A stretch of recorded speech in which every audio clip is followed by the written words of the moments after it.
Welcome back. Later, Jason gets all out of shape at Bathurst, but first, exclusive shots of the Mitsubishi Evo 7.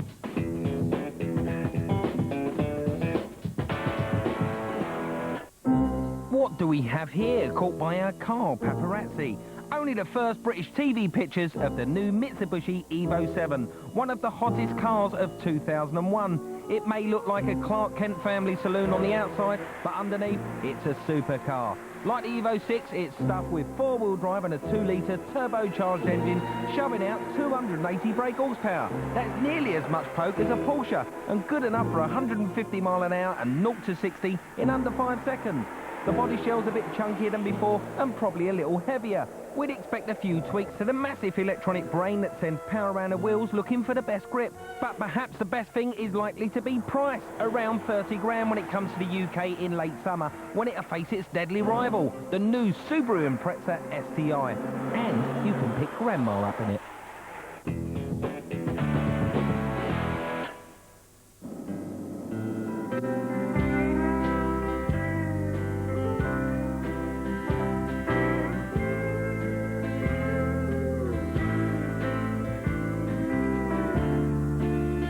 This is Bathurst, an average Australian sleepy town. For 51 weeks of the year, nothing much happens here. Then there's the 52nd week, the week when the V8 supercars come to town.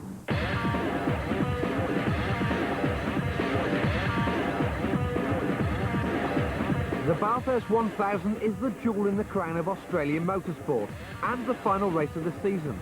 There's been a 1,000-kilometre endurance race here for nearly 40 years. You may not have heard of it, but the whole of Australia descends on this town on race day. It's like a religion. To us, I'd say Bathurst is more important than the Melbourne Cup. More important than Christmas Day, mate. Yeah. Due to my success in the British Touring Car Championship, I've been invited to race for the Works GM Holden team. This is my race car. It's loosely based on the HSV Commodore 300 GTS road car, which can be seen on driveways right across Australia. My nimble 2-litre 320 horsepower front-wheel drive Vauxhall Vectra is dwarfed by these 5-litre 600 horsepower rear-wheel drive monsters. Slower through the corners, but absolute rocket ships down the straight. The team are racing 3 cars. I'm taking turns in the number 2 car with my British Touring Car teammate Ivan Muller, and champion Aussie drivers Mark Scaife and Craig Lowndes are in the number 1 car.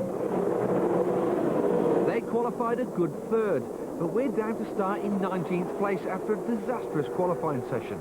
Each driving stint is 1 3/4 hours long, and I'm going to get to drive twice in this 8-hour marathon. Ivan is taking the first stint, which, to be honest, I'm not too displeased about. The circuit is just monsoon.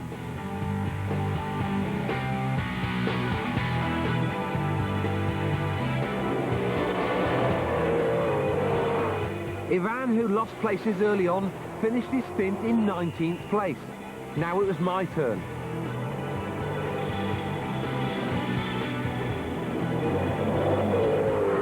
The power of these V8s is unbelievable. During wet practice, I got wheel spin in 6th gear at 190 miles an hour. A scary moment, but now, on a drying surface, I was feeling confident, and we were flying. Jason Plato and the second Holden Racing Team Commodore up in contention, going well. Drama! I believe it's Jason Plato in the car, yeah. They didn't qualify too well in that car, but they have just been clawing their way up through the field. That is a shame. I'm stuck in the sand trap, can't get out. Sorry, guys. Right, mate, just calm yourself down because they will get you out of there. They will get you out of there, okay? So just calm yourself down, you'll be okay. I think we got up to 6, it was going really well, and then these cars are very, very heavy. They have a lot of fuel in, and as the run goes on, all the weight comes off the rear of the car. And I didn't quite allow enough brake balance. We have to change the balance of the brakes, so we've just got to get our head down, stick it behind us, and go a bit harder.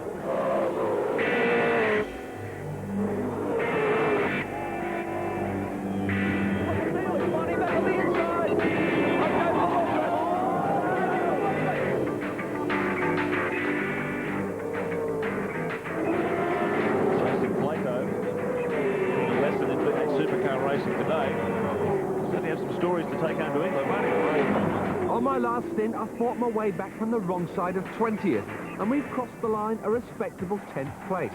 Greg Tander won the race, and Scapey in the #1 car finished 6th to become this year's champion.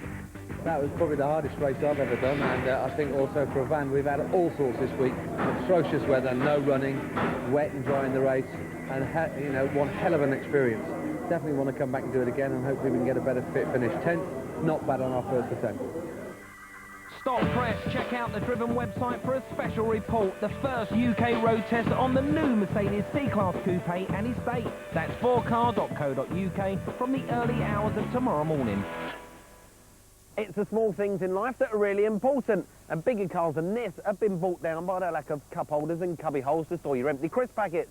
However, our three little cars boast a wealth of hidey holes to store those little knickknacks away, and you want to see the rubbish these two cart around with them. So it's time to stack them full of junk. You ready, guys? Who bought that? Is that yours? Mine, it's mine. Is that yours, mine, mate? What are you like? Right, one of the first things about the Toyota Yaris, you'll notice it's got a 60-40 split rear seat. It's got a headrest that lifts out. And this bar here, once the seats are folded flat, folds the seats flat again, so you get a nice big flat load area. Flat is the operative word here. But one clever thing about the Yaris is this rear seat actually moves. Jason, lose your kneecaps, but you'll get your parcel in. We've got loads of room here. We've got two good cubby holes in here. You've loads of space under there. Well, the first thing you notice in the back is it feels a lot bigger than it really is. You've got two big seat pockets on the either side in the back. Jason, what is there? It's my calendar. So predictable. Not a great deal of space for storage, which actually, with kids in the back, isn't such a bad thing always. A clever use of space with numerous cubby holes and 5 cup holders, the Yaris sets the benchmark. And the Suzuki... Is that yours? Get it out. Slightly alien today. Tell you what, this is quite good. You've got loads of space in here. Yeah, that's handy. Proper box, and you can use it as a bobsleigh. It has a 50-50 divide on the seats. The headrests come out, and these seats do fold flat again. It's not nearly as spacious as the Yaris. Sorry, Pen, was that your knee? Right, got another one. How is the space in the back, Pen, for yourself? 2 cubby holes, bigger than the Yaris either side, to put loads of junk in, but I'm afraid there's not as much space for the people. Loads of room for bits, but not for people. An ingenious boot floor, loads of cubby holes and 5 cup holders, but its lack of room for passengers lets it down. And the Corsa. Mary, they're yours, Now aren't this is what I like a bit of. Yes. Big boot. Stop it! Like the other two cars, this has got split rear seats. This one's got a 60-40 divide. They fold flat, and you can adjust the rake on your rear seat, which is a nice little idea.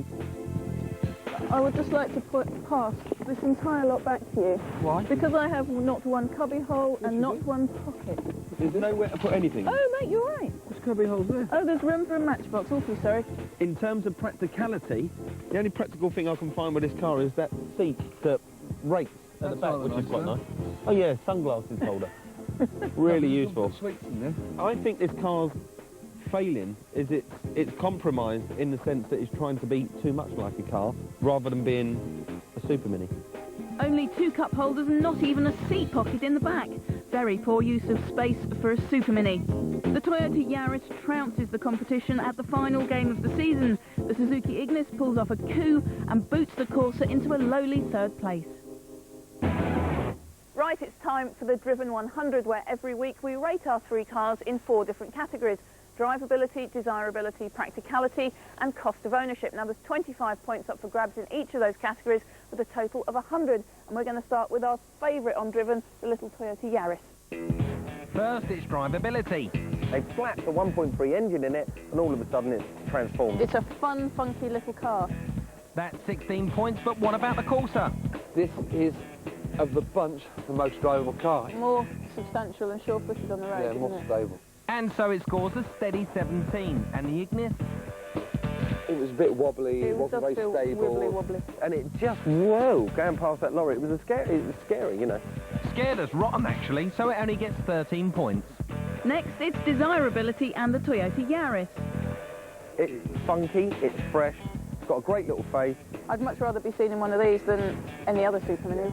We still like it, but with the Corsa, you're not going to bound into the pub. Couldn't make a tell all your friends. You ain't going to believe this. I've just got a Corsa. Unfortunately, it's a Vauxhall and it lacks style, giving it 15. And the Ignis? This is going to be as desirable as a wet, windy day in Morecambe. Ouch, 10 points. Now Practicality, and first the Yaris. Hugely practical, cubby holes everywhere. You can at least choose boot space or no kneecaps. You've got the choice.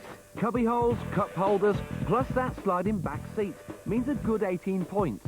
Can the Corsa compete? Not practical at all in terms of cubby hole space. Boot space? Yeah, it has got one. Unfortunately not. It only scores 15. And the Ignis? It's got a flat load area, you can fold all the seats down, it goes nice and flat. Loads of pockets everywhere. Big seat pockets in the back. Not bad. In fact, just better than the Corsa. 16 points. Finally, cost of ownership and the Toyota Yaris. It's 10.5 grand to buy, which is a little bit pricey for my liking, and it's 34p a mile. It gets a fair 19 points. The Corsa is £9,100 and 30p per mile. It's cheap. If you look inside, you would think it was more than that. It's cheap. I think it should cost more. Got 9,295 pounds. A deserved 21 points, and finally, the Ignis. It's only 7,995 Christ, and it's cheap as chips, isn't it? 29p a mile. My God. Leaves you with enough money for the fish as well. A very good 22 points. It's either promotion or relegation time for our Superminis, and this week's loser is the Suzuki Ignis. The Corsa put up a tough challenge, but it's just not roomy or stylish enough to topple this week's champ. The Toyota Yaris wins yet again with 71 points. The Suzuki Ignis is cheap. It is cheap. It's 7,995. That's over £1,000 less than the brand new Vauxhall Corsa, which is a great little car, but when it's put next to the Toyota Yaris, it doesn't quite hit the mark. The Toyota Yaris is a brilliant, ingenious little car, and it retains the title of being our favourite Supermini on Driven. We'll see you next week.